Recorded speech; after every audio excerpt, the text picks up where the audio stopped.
Bonsoir à toutes et à tous, installez-vous confortablement. Ce soir, nous allons explorer une histoire bouleversante, celle d'une femme confrontée à l'horreur.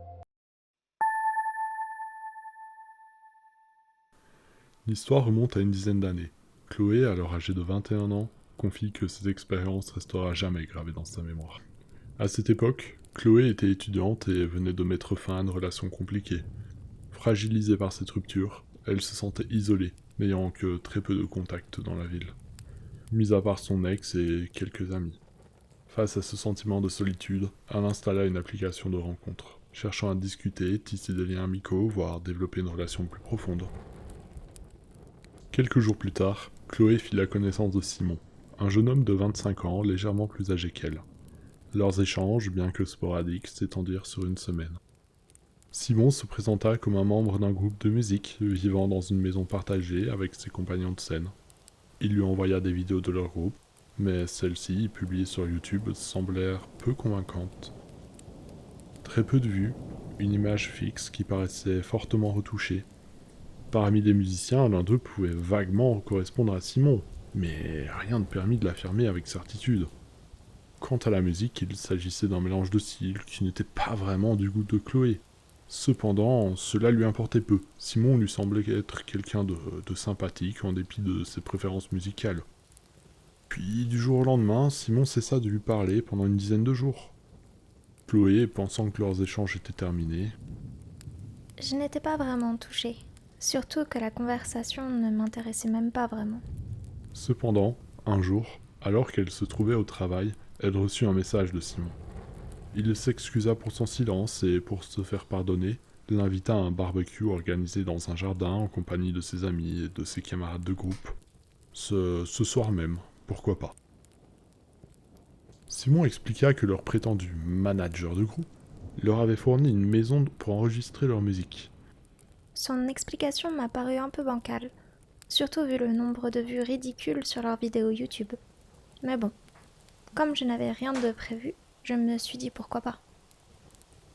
En temps normal, Chloé aurait refusé une telle invitation, surtout venant d'un inconnu. Toutefois, son ennui persistant et son désir de surmonter son anxiété sociale la poussèrent à envisager cette opportunité comme une occasion de faire de nouvelles rencontres. Simon avait également présenté cet événement comme une grande fête, ce qui finit de convaincre Chloé. Avant de s'y rendre, elle fit des recherches sur le quartier mentionné par Simon à l'aide de Google Maps.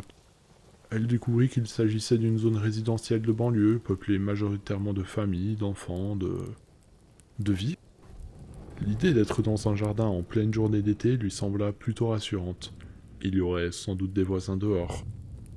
De plus, le lieu se situait à seulement quelques arrêts de métro de son travail, et son service prenait fin dans quelques heures. Chloé lui fit part de son inconfort à l'idée de se rendre chez un inconnu. Elle précisa néanmoins qu'elle passerait un moment si elle n'avait pas à entrer dans la maison. Simon accepta sans hésitation, ce qui la rassura quelque peu. Déterminée à tenir cette condition, elle se retint même de boire afin de ne pas avoir utilisé les toilettes, évitant ainsi de pénétrer dans la demeure. Chloé était assez nerveuse à l'idée d'arriver seule à un tel événement, surtout en sachant que des invités seraient déjà présents. Elle craignait également de ne pas trouver facilement l'adresse. Elle demanda alors à Simon de venir la chercher à la station de métro qu'il avait indiquée comme étant proche de la maison. Ce dernier accepta courtoisement. Chloé arriva vers 17h30 et lui envoya un message. Pourtant, Simon ne se présenta pas. Elle scruta les environs mais ne vit personne. Il lui annonça qu'il avait un léger retard et qu'il allait bientôt arriver. Résignée, Chloé se mit donc à chercher seule la maison. Soudain, elle aperçut Simon au loin. Il portait un pantalon en pattes d'éléphant et avait de longs cheveux, mais un détail troubla Chloé. Il n'avait vraiment pas l'air comme sur ses photos. Il semblait plus vieux et en fait, c'était carrément pas lui. Mais je n'y ai pas trop prêté attention. Peut-être qu'il était juste complexé, qu'il avait trop fumé ou qu'il se foutait un peu de sa peau. Après tout, elle était venue avant tout pour se faire des amis. Elle décida donc de passer outre ce détail. Cependant, Simon était visiblement ivre, réellement éméché. Mais cela ne la surprit pas outre mesure. Après tout, il organisait un barbecue. et ce genre d'événement s'accompagnait souvent de boissons. C'est à cet instant que les choses commencèrent à se gâter. Lorsqu'ils arrivèrent devant la porte d'entrée, Chloé lui rappela qu'elle n'était pas particulièrement à l'aise avec l'idée de pénétrer dans la maison d'un inconnu. Simon tente alors de la rassurer. « T'inquiète, tout se passera bien, il faut juste qu'on traverse pour accéder au jardin. » Face à cette affirmation, Chloé se trouve dans une situation délicate. La configuration de la maison ne permet pas de contourner la bâtisse pour rejoindre le jardin. Elle n'a donc d'autre choix que d'accepter. Une fois à l'intérieur, Simon referme immédiatement derrière eux et verrouille la porte. Bien que cela puisse paraître étrange, Chloé ne s'en formalise pas immédiatement. Après tout, il n'y avait apparemment personne à l'intérieur, et certaines personnes ont juste cette habitude de verrouiller la porte en entrant. Mais je ne pouvais m'empêcher de me sentir un peu mal à l'aise. Simon propose alors de lui faire visiter la maison. Chloé décline poliment, rappelant qu'elle est uniquement venue pour le barbecue. Il insiste, en expliquant que lui et ses colocataires musiciens ont travaillé dur pour obtenir cette maison, et qu'il en est particulièrement fier. Cette justification éveille chez Chloé une certaine méfiance. Généralement, lorsqu'un homme tente de l'impressionner avec des récits un peu exagérés, la vérité finit par se révéler une fois chez lui. Malgré ses doutes, Chloé choisit de ne pas se montrer trop suspicieuse. Après tout, elle est déjà à l'intérieur de la maison. Simon promet que la visite sera rapide. Bien que cette décision ne soit pas des plus sages, Chloé accepte, justifiant son choix par sa tendance à minimiser les signes d'alerte. À ce moment-là, Simon me semble juste être un artiste un peu bizarre, un peu maladroit dans ses discussions et un peu mytho, mais pas vraiment dangereux. Il lui rappelle même son ex-compagnon, qui avait un comportement émotionnellement et verbalement abusif, mais sans jamais franchir une limite physique. Chloé se dit que, dans le pire des cas, Simon pourrait se montrer un peu entreprenant, et la critiquerait peut-être si elle refusait d'aller plus loin. Ayant une faible estime d'elle-même à l'époque, elle finit par accepter. La visite commence de manière relativement anodine. Ce qui surprend immédiatement Chloé, c'est la décoration des espaces communs, qui évoque davantage les goûts d'une adepte de Martha Stewart d'âge mûr que ceux d'un groupe de musiciens ou de leur supposé manager. Cette découverte la laisse perplexe. D'un côté, cela se confirme que Simon mentait probablement, mais de l'autre, Chloé en déduit que la maison pourrait simplement appartenir à la mère d'un ami, parti en voyage, et que Simon ne souhaite pas lui avouer qu'il vit chez les parents d'un proche, sans emploi stable. Une autre alerte, certes, mais que Chloé parvient à rationaliser. Les portes des chambres sont toutes fermées, et la salle de bain ne présente rien de notable. Simon conduit ensuite Chloé à la cuisine, où elle remarque enfin par la fenêtre qu'il n'y a absolument personne dans la cour. Aucun signe d'un barbecue, pas de matériel de grillade, pas de burger en train de décongeler, ni d'ingrédients pour des cocktails. Intriguée, elle lui demande « Mais où sont les invités? Et pourquoi il a menti à propos du barbecue ?» Simon lui explique que ses camarades de groupe sont encore en tournée, mais qu'ils ont eu des problèmes avec leur van et qu'ils ne devraient pas tarder à arriver d'une minute à l'autre pour commencer la fête. Chloé, de plus en plus méfiante, lui demande pourquoi lui, en tant que membre du groupe, n'est pas en tournée avec eux. Elle ne se rappelle même plus de sa réponse, tant elle était incohérente. À ce moment-là, elle cesse de chercher des justifications pour excuser ses comportements douteux. L'angoisse monte progressivement, mais elle tente de garder son calme. Cherchant une issue, Chloé espère qu'une fois la visite terminée, ils pourront retourner dehors, même brièvement, pour lui permettre de partir discrètement. Elle a déjà connu des situations inconfortables dans le passé, mais jamais au point d'être physiquement empêchée de partir de chez quelqu'un. Cependant, l'idée de rester dans cette maison la mettait profondément mal à l'aise. Elle sait que Simon ment, mais ignore encore à quel point la situation pourrait empirer. Par instinct, elle feint de croire à ces histoires. Simon lui propose une bière, qu'elle décline en prétextant devoir travailler le lendemain matin. Il accepte et en ouvre une pour lui-même. Il lui propose ensuite de descendre au sous-sol pour poursuivre la visite. Depuis le haut de l'escalier, Chloé aperçoit que l'endroit est sombre et inquiétant, avec de petites fenêtres. Elle refuse catégoriquement et suggère plutôt de retourner à l'extérieur. Simon insiste pour finir la visite avant. Elle tente de se justifier en prétendant avoir une phobie des araignées et une aversion pour les sous-sols. De simples mensonges pour ne pas révéler que c'est Simon lui-même qui l'effraie. Cependant, il commence à montrer des signes d'agitation face à sa réticence. N'ayant pas d'autre option, Chloé décide de le suivre, espérant que cela mette rapidement fin à cette situation oppressante. Le sol est plutôt banal. Un canapé, une télévision, un vélo elliptique. Rien de notable, jusqu'à ce que Chloé remarque un détail qui lui glace le sang. Bien que la maison semble avoir été construite dans les années 1990, ou plutôt à la fin des années 1980, une porte attire son attention. Elle ressemble étrangement à la porte lourde et garnie de mousse de la chambre froide de chez sa grand-mère. Le genre de porte qui ne s'ouvre que de l'extérieur. Une version plus petite des grandes portes métalliques des chambres froides commerciales. L'ensemble paraît totalement incongru dans une maison de ce type. Chloé refuse catégoriquement de s'en approcher. Simon ouvre la porte, il lui explique qu'il s'agit de leur studio de musique insonorisée et l'invite à entrer. Elle jette un regard à l'intérieur depuis plusieurs mètres de distance. L'espace est effectivement insonorisé, à peu près de la taille d'une chambre. Elle distingue quelques guitares, amplis, ainsi que des matelas fixés au mur. Cependant, aucun signe de batterie ni d'équipement d'enregistrement. Simon insiste pour qu'elle entre afin de mieux voir, se tenant à l'extérieur tout en lui faisant signe d'avancer. Une alarme intérieure se déclenche chez elle. Elle réalise qu'elle pourrait être en grave danger. Elle tourne les talons et monte précipitamment les escaliers. Simon referme la porte derrière lui et la suit, cherchant à comprendre ce qui ne va pas et feignant l'incompréhension face à son refus de visiter le studio de musique insonorisé. L'inquiétude de Chloé atteint son paroxysme. Là, je savais ce que je devais faire. Sortir de cette maison, peu importe comment.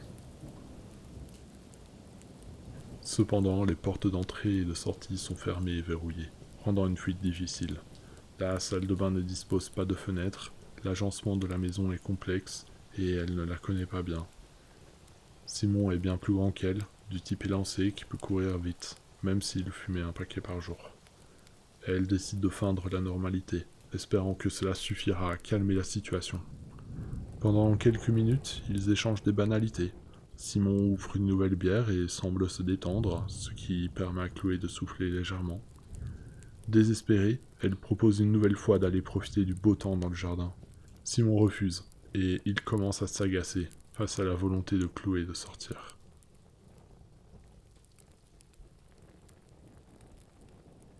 Elle prétend alors vouloir fumer une cigarette, espérant que cela puisse être une excuse pour sortir.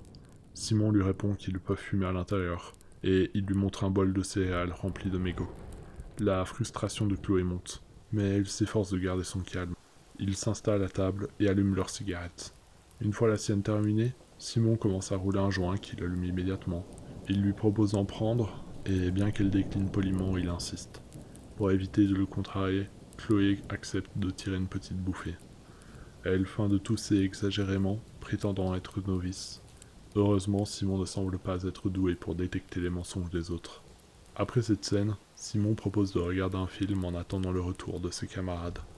Chloé exprime une nouvelle fois son envie de profiter de la journée à l'extérieur, suggérant une promenade ou une visite au parc, des idées que Simon rejette sèchement. Elle tente de maintenir une distance physique entre eux, mais il reste suffisamment proche pour qu'elle sente l'odeur de la bière sur son souffle.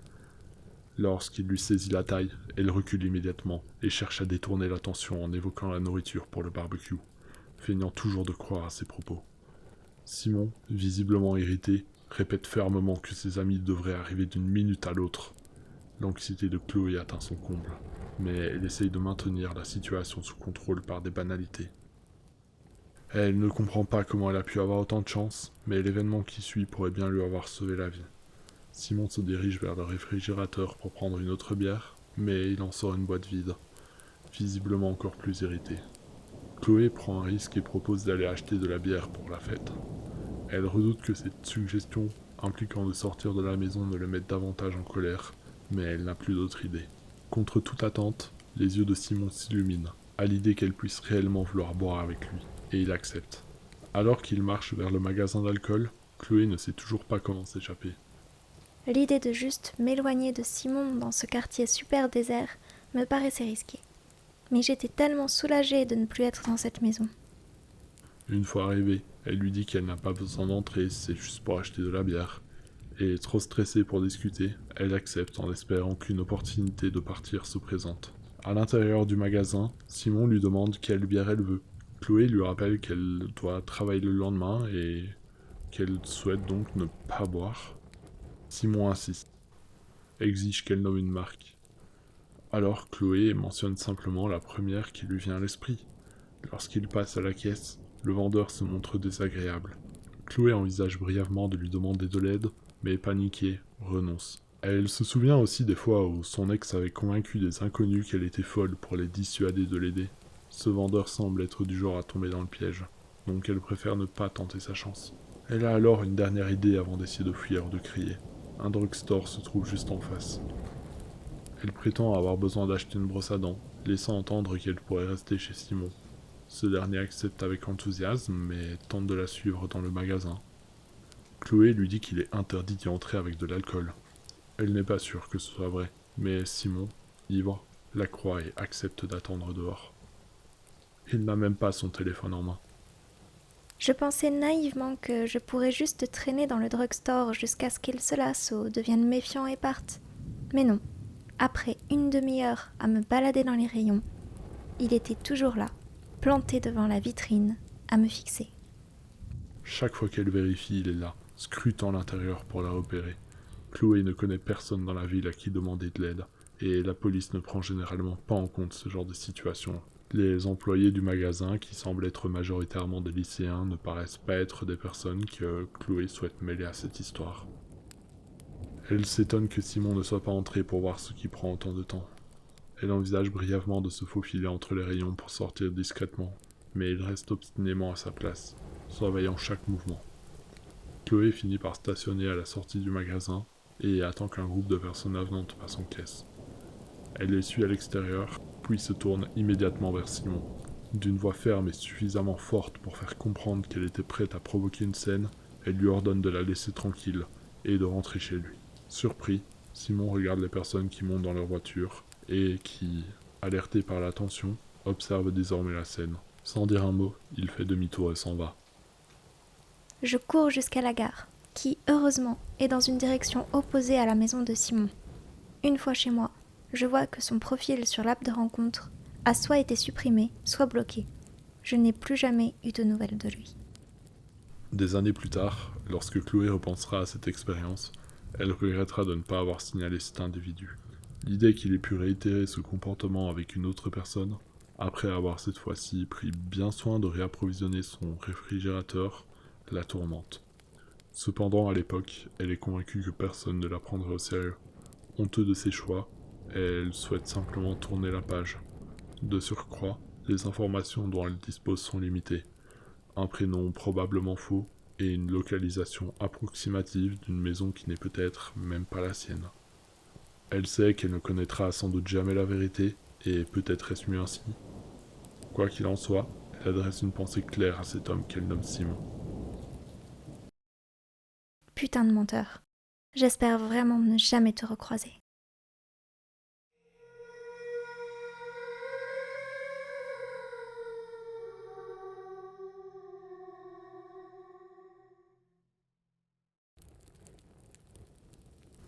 Alors nous voilà déjà à la fin de notre première histoire. J'espère que celle-ci vous aura plu, vous aura fait voyager. À l'avenir, j'aimerais beaucoup vous proposer d'autres histoires. Que ce soit des histoires comme celle de Chloé que nous venons de lire, ou alors des histoires d'aventure, des histoires qui font rêver. Si vous souhaitez me soutenir dans ce projet, sachez que votre aide sera fortement appréciée. Vous trouverez un lien en description. Et moi je vous dis à la prochaine, et d'ici là, portez-vous bien.